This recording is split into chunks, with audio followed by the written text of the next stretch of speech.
महालक्ष्मी महासरस्वती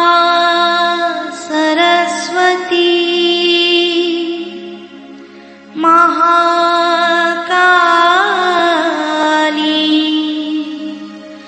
त्रिगुणात्मिका कुंडलिनी साक्षात् श्री आदिशक्ति माताजी श्री निर्मला देवी नमो नमः। ॐ त्वमेव साक्षात् श्री कल्की साक्षात् श्री आदिशक्ति माताजी श्री निर्मला देवी नमो नमः। ॐ त्वमेव साक्षात् श्री कल्की साक्षात् श्री सहस्रार स्वामिनी मोक्ष प्रदायिनी माताजी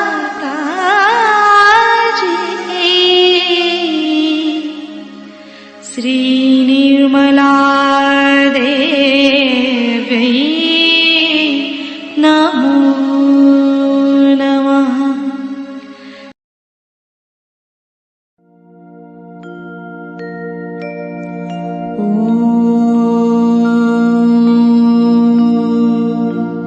तमेव साक्षात् श्री गणेश साक्षात् श्री आदिशक्ति माताजी श्री निर्मला देवी नमो नमः।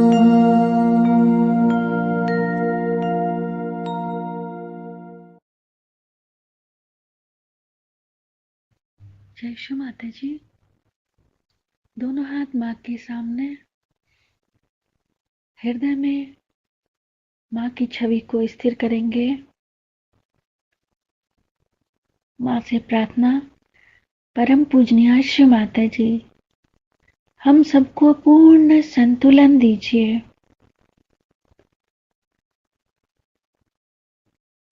श्री माता जी, हम सबको क्षमा कर दीजिए। हम सभी अज्ञानी हैं।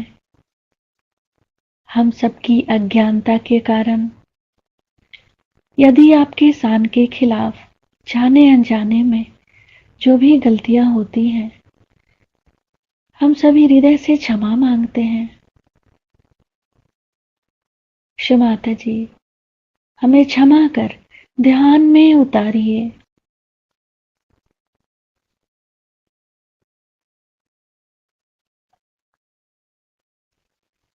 दोनों हाथों पे माँ की प्रेम को अनुभव करेंगे।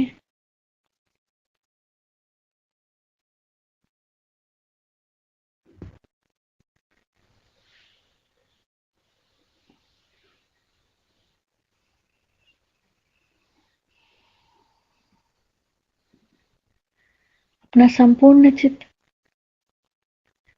अपने तीनों नाड़ियों पे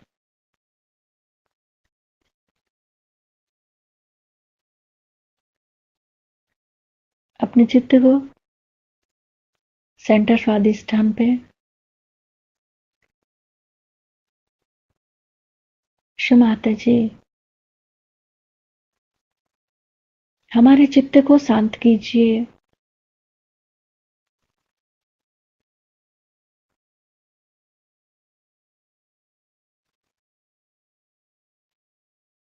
लेफ्ट नाभि को देखेंगे। श्री माता जी आपकी परम कृपा में हम शांत हैं, संतुष्ट हैं और उदार भी हैं।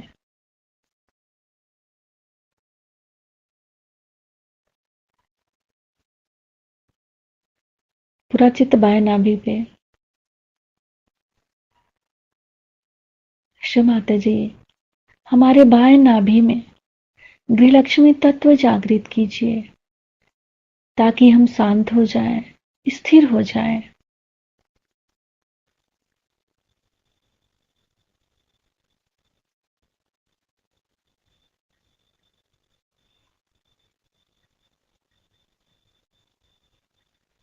अपने पूरे चित्त को पूरे भाव सागर में क्लॉकवाइज। गुरुर्ब्रह्मा गुरुर्विष्णु गुरुर्देवो महेश्वरा गुरु साक्षात् परब्रह्म तस्मै श्रीमान निर्मलमा नमो नमः। संपूर्ण चित्त को पूरे भाव सागर में क्लॉकवाइज।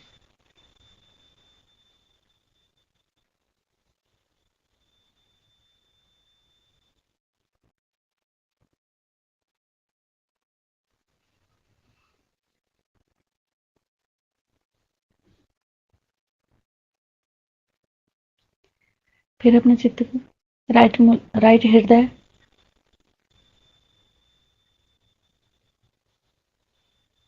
श्री माता जी हमारे अंदर मर्यादा दीजिए।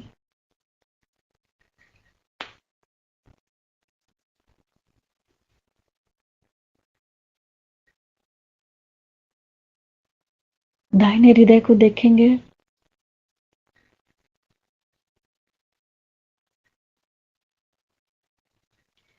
लेफ्ट विशुद्धि,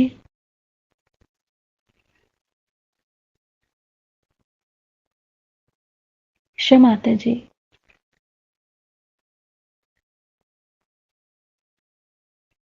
आप ही ने तो हमें आत्मा बनाया है, फिर मैं दोषी कैसे हो सकती हूँ। श्री माता जी हमें सभी प्रकार की दोष भावनाओं से मुक्त कीजिए। बाह्य विशुद्धि को देखेंगे।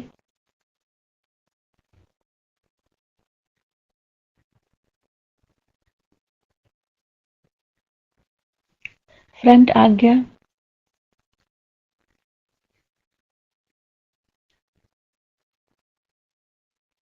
बैक आज्ञा,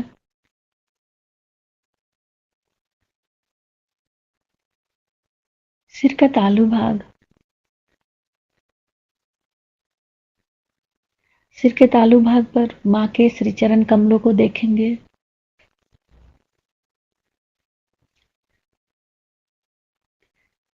थ्री टाइम्स क्लॉकवाइज मां के श्री चरणों की परिक्रमा करेंगे सिर के तालू भाग पे।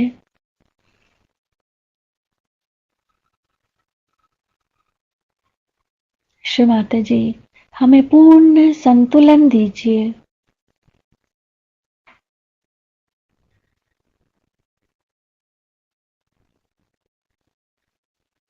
सिर के तालू भाग से दोनों हाथों को देखेंगे।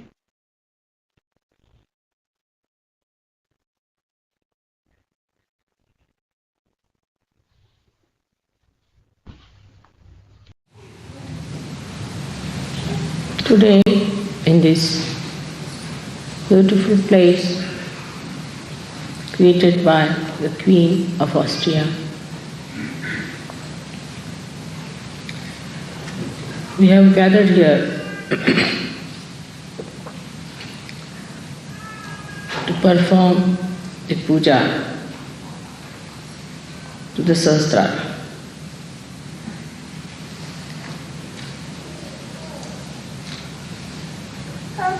When we enter into the realm of Sahasrara, then only we have right to do the Sahasrara puja.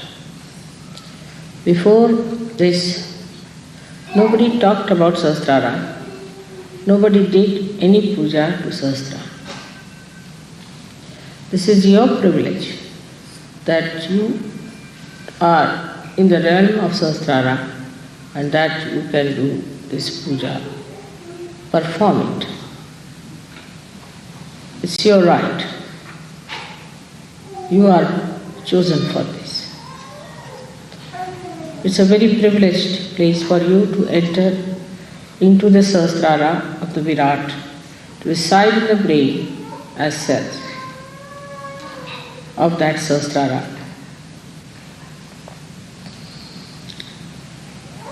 Let us see what is the quality of the cells of Sahasrara.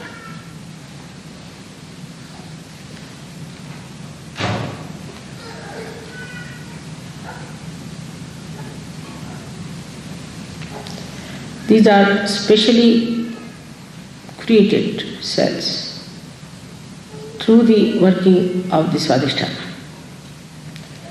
Passing through all the chakras, when they arrive at Sahasrara, they are equipped to handle the brain's activity without getting involved into other elements in the body.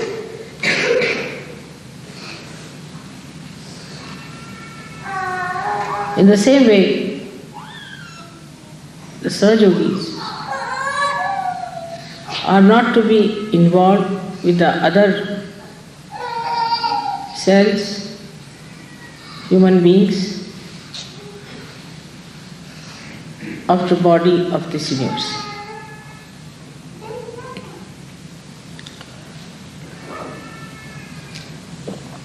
The first thing that happens to a Sahajyogi at the Sahasrara level, that he becomes beyond Atit.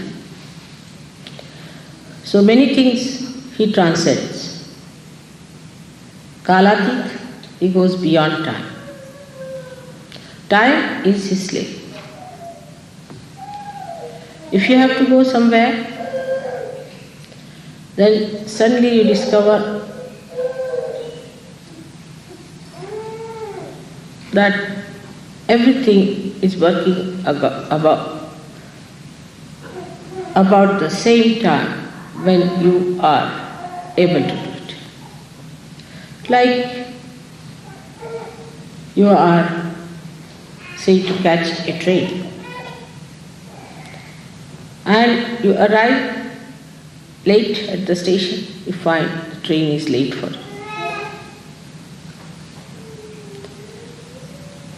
Things work out in such a way that you feel they are all acting for your complete convenience. So you go beyond time, Kalatit. Then you go beyond dharma.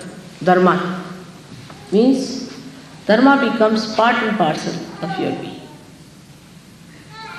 Nobody has to tell you, you do this or you do that. You just don't do it. Whatever you have to do it, you do it.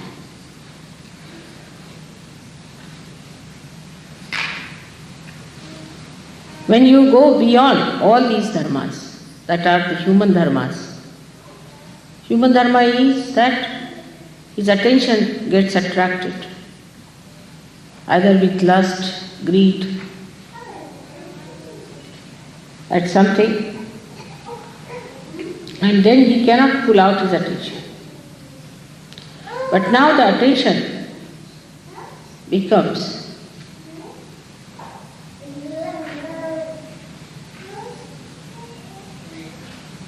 dharma-atit, means the attention loses its dharma.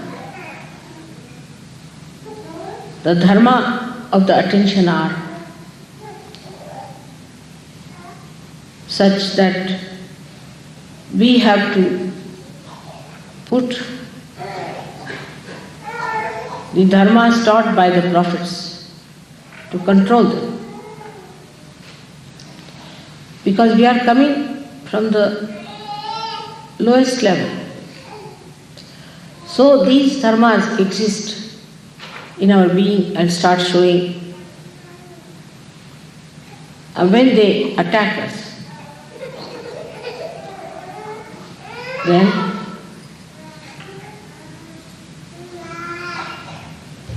we have to have some measures to control it. So we build up our dharmas, our rules and regulations, and control them, the dharmas which have come to us from lower condition.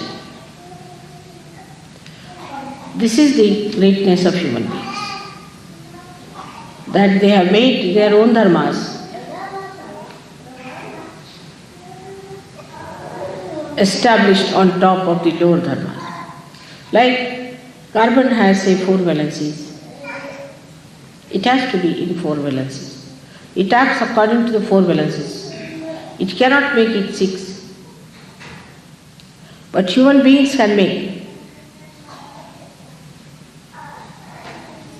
those valencies established which are supposed to be representing the human dharma, the Manav dharma. But with the Sahasrara ascent, the attention loses that quality.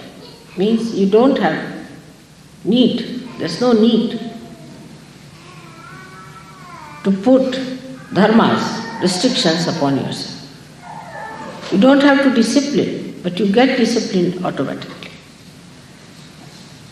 That is the first sign of a person who is belonging to Nirmala religion. That is pure. Attention doesn't get attached or attacked by anything whatsoever. It is so pure. Like the lotus leaf, the water doesn't stay on it. So you become kalatit, you become dharmatit, you become gunatit. Means the 3 moods in which you are born, left, right and center, you go beyond. The left one is the one by which you have emotional attachments of your attention. The second one is the physical and the mental attachments. And the third one, the attachment to the dharma. Attachment to be righteous and making others righteous, of disciplining others and disciplining yourself, which is the sattvika, where a person tries to control all his enemies of lust, anger, pride, vanity, attachments, and greed. All these restrictions on the attention get lost, and you become a free person of complete wisdom. Your attention itself becomes dharmic. So you lose all your gunas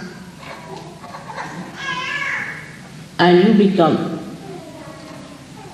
sadgunis, means virtuous, but not by discipline, but spontaneously. You become righteous spontaneously. Sometimes such people puzzle you. Like Christ took a hunter in his hand and beat people who were selling things in the presence of God, in the sense in front of the temples. According to laws, we should not have temple. But this temple is a temple of a Gunati. And such a temple is a spontaneous happening, which is not to be analyzed, has to happen. The temper of the Devi on the Rakshasas, the killing of the Rakshasas, Krishna's samharas. Krishna telling Arjuna that you have to kill all these people. They are all dead already.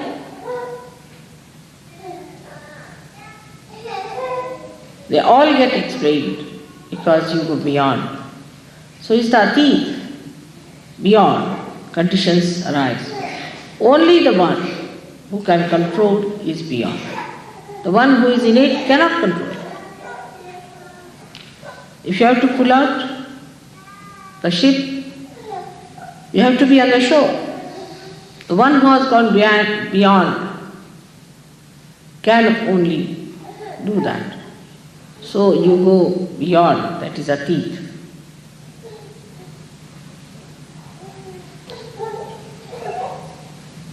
But when it comes to the knowledge,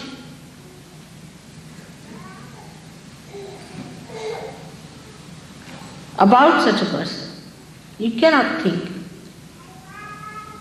because such a person is beyond thinking.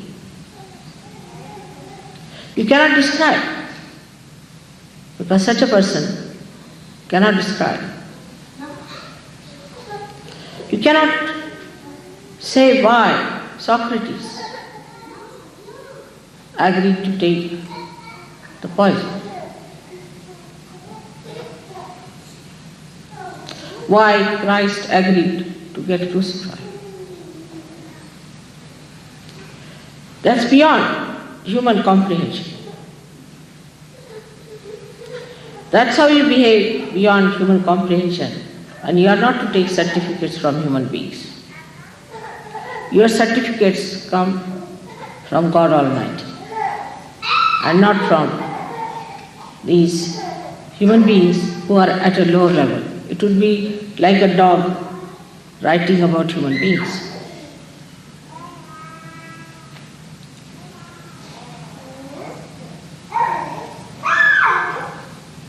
So you reach a state where it can be described with the word means without.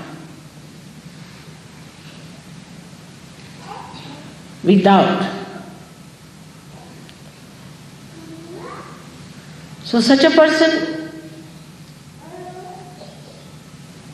is without thought. He doesn't think.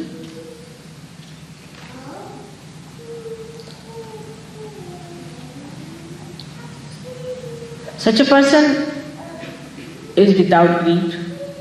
Such a person is without lust, devoid of.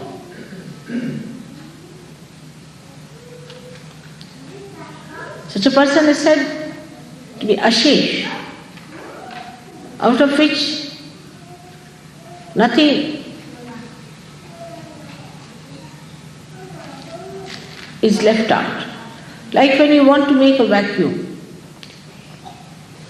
you go on creating the vacuum, reach any point, but the vacuum cannot be complete because it reaches a point all the time where you find some part of it has to be remained. You cannot have a complete vacuum. But such a person has a complete vacuum. Vacuum of all the negative, aggressive qualities. Doesn't exist. Complete.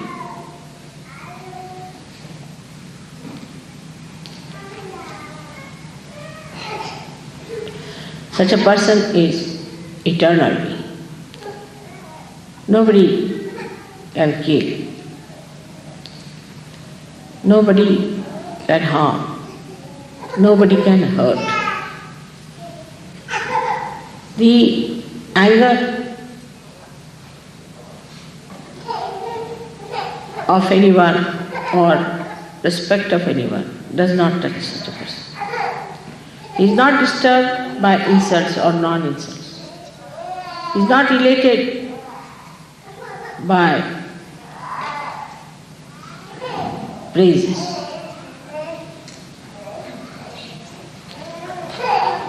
Because he is devoid of the capacity to enjoy the boons of the ego.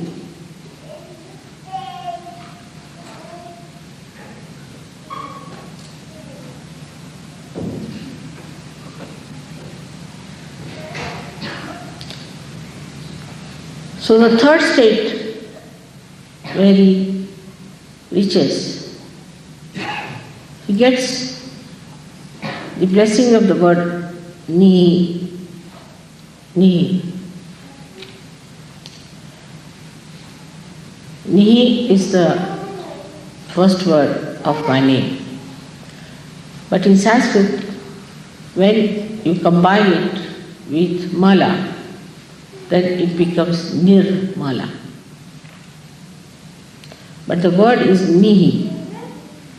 Ni, which shakes little. Ni. That means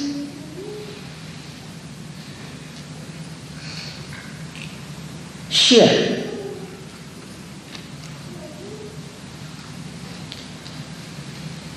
Or when a R is added to it.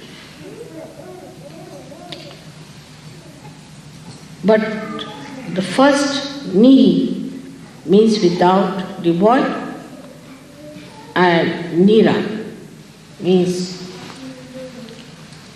sheer.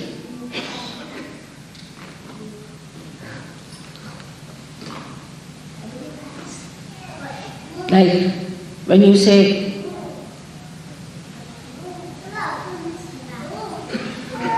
Nirananda, Niran, sheer Atma,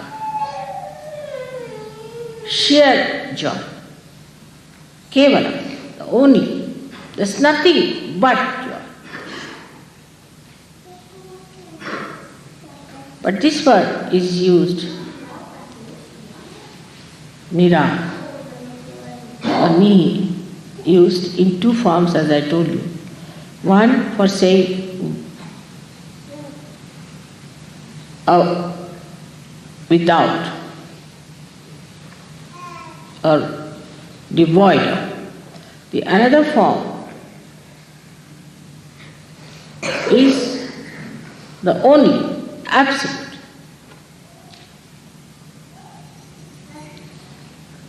The absolute.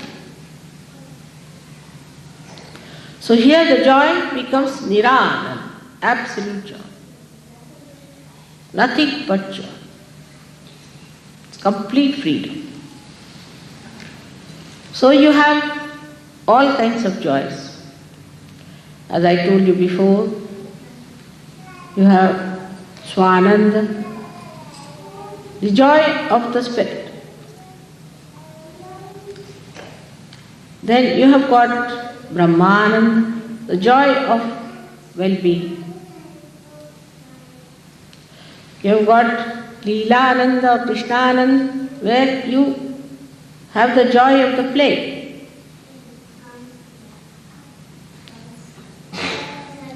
But when you reach the state of Sahasrara, it is Nirananda, means sheer, absolute joy. Though the name Nira is my name, it means absolute. So when you put such an adjective before anything else, it becomes absolute.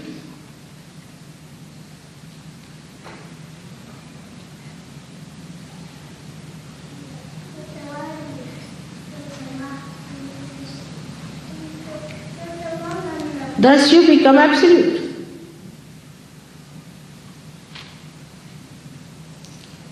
And when you are at that state of absolute, then there is no place for anything else to be there but yourself.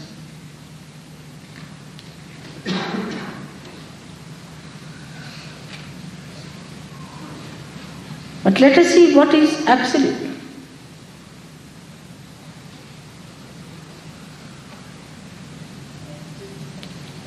That means it is not relative. It has no relative quality. Absolute cannot be compared. Atulaniya, it cannot be compared. It cannot be related to anything. It is absolute.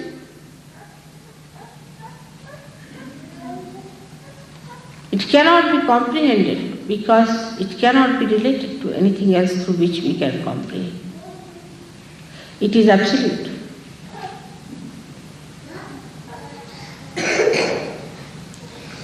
Whatever way you try to know it, you go away from absolute.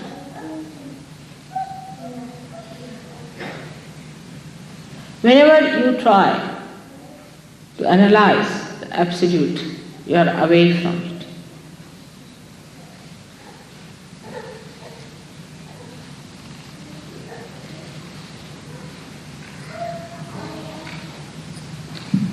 So this is what at Sahasrara you get, Nirananda.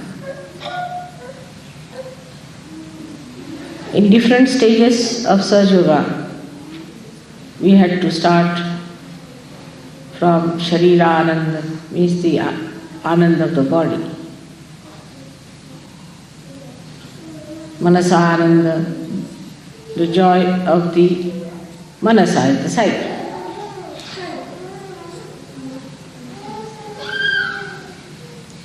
Then you can say Ahankara Ananda, where you have to have the satisfaction of the ego.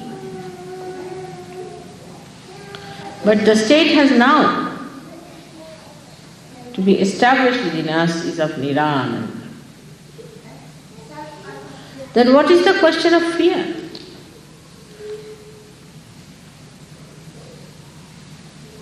What is the question of talking about it? You cannot talk. Because how will you relate it? I cannot say it is like this, it is like that. There are no words for absolute to describe. Only by negation, not this, not this, not this, what remains is absolute.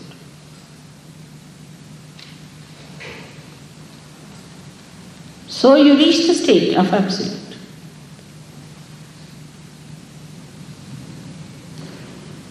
And that is the stage a complete communication is established. And in that communication, you have nobody else but the absolute within you.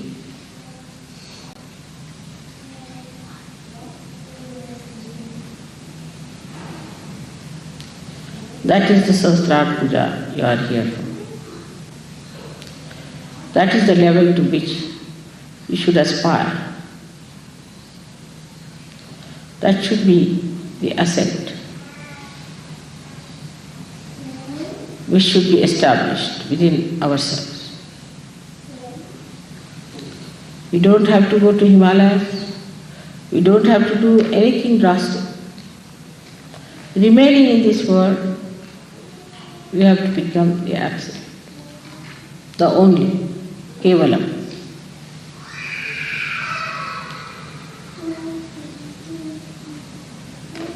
There's nothing like how for it. You just become. You just become like a flower becomes a fruit. It's all built in, within it. Allow it to work out. Just by surrendering, you become. Surrender.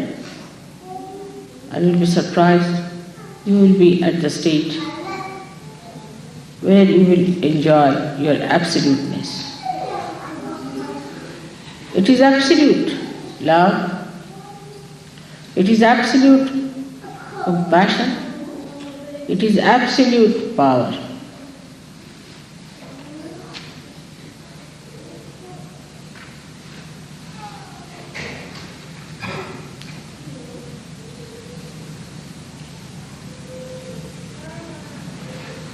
The words stop. The description stops. You just become the Absolute and feel your absoluteness through it, with that oneness. If somebody is not with you, you don't worry. There is no company needed. You are alone, enjoying the Absolute.